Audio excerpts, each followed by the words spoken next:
Tout le monde, c'est Phil Park. Aujourd'hui, je vous fais une petite présentation de ma rampe homemade, construite chez moi dans mon garage par moi et mon père. Ça fait à peu près, je sais pas exactement, à peu près 20 pieds de long, puis 15 de large, je crois. Elle se divise en 4 parties, donc le premier quad ici, la ligne là et la ligne ici font la deuxième partie, la base, le deuxième quad ici et la rallonge ici. Donc, si on veut la transporter, il faut l'amener avec un lift enchaîné dans les airs, puis elle se divise en 4 parties. Elle est soutenue avec des blocs de béton en dessous. Puis oui, comme vous voyez, ça fait à peu près 2 ans que je l'ai. J'ai dessiné une belle tête de mort en peinturant. Parce que à cause de la pluie, j'avais mis de la peinture imperméable. Mais ça c'est pas mal endommagé à fur et à mesure de passer dessus. Parce que oui, je viens souvent dessus, du skate, trottinette. Le skate, j'ai commencé depuis 2 semaines. Trottinette, ça fait un bout, là, 1 an.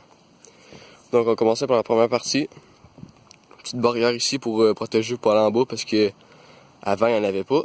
Ici, petit booster qu'on a rajouté avec la tôle parce qu'il est en train de tout se décoller ici à cause de la pluie. Donc petit booster qui rajoute un peu de vitesse ici pour le deuxième quad. Et avant ici, le deuxième quad, il n'y avait pas de rallonge. Donc quand on prenait le booster là, on arrivait ici puis il y avait comme une barrière.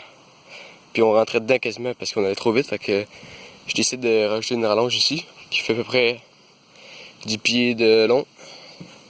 Par là. On a des petites chaises ici parce que j'ai rajouté, parce qu'avant il y avait 2 bancs comme ça. Un là et un là qu'on a enlevé. Parce qu'on a rajouté une petite tyrolienne. Avec un gros poteau. Poteau électrique, oui. Qui va jusque là-bas. Jusqu'à le sable. Bon. On va aller, je vais aller vous montrer en bas. En fond, en dessous. On a stocké un peu des affaires.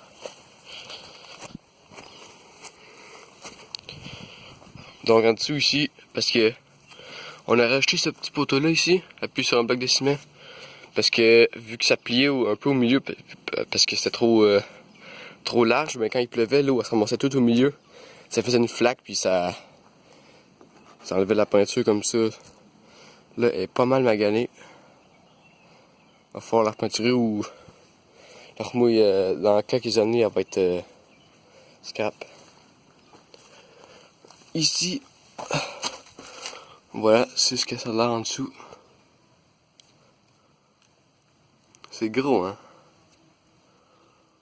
Ça nous a pris beaucoup d'heures de travail. Ah, ici, il y a le poteau électrique qui est planté genre 5 pieds dans la terre. Pour être sûr qu'il bouge pas là-bas. Bon, je crois que la visite est terminée. C'était ici Phil Park pour vous présenter ma rampe homemade que j'aime bien depuis 2 ans que j'arrête dessus.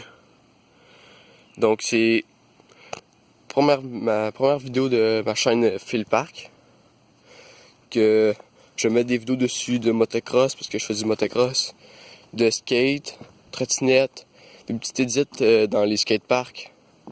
Donc je vous dis à plus tard dans une autre vidéo de Phil Park.